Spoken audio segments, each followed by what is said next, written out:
So younger heroes కి మీరు ఏమైనా అడ్వైస్ ఇవ్వాలి అంటే ఏమి ఇస్తారు? No, I think don't try to be a star overnight is what I'll say. చాలా మంది డిసప్పాయింట్ అయిపోతుంటారు, చాలా అవ్వట్లేదు అని అనుకుంటారు. మీరు ఇప్పుడు ఎవరైనా చూస్తారు, ఇండస్ట్రీ నుంచి కాదు బయట నుంచి వచ్చి బికమ్ వెరీ సక్సెస్ఫుల్ అంటారు. Whether it's they might see Vijay or they might see Vishwak or Sesh or Naveen, వీళ్ళందరిని చూసి దే వాంట్ టు బి అలాంటి ఫిల్మ్ కావాలి, అలాంటి హిట్ కావాలి అని ఇచ్చేస్తారు. వీళ్ళందరికీ జర్నీలు ఉన్నాయి.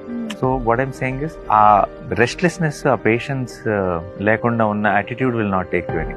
It is a long process. Be patient, do what you love. But ఎవరిదో స్టార్డమ్ చూసి డోంట్ థింక్ దట్ అది కావాలి అనుకుంటే అసలు అది అవ్వదు, ఎప్పటికీ అవ్వదు. The greatest careers are made after a lot of waiting, after a lot of patience. Tell me one great actor's name from any industry in the world. I will tell you a great story behind their success about patience.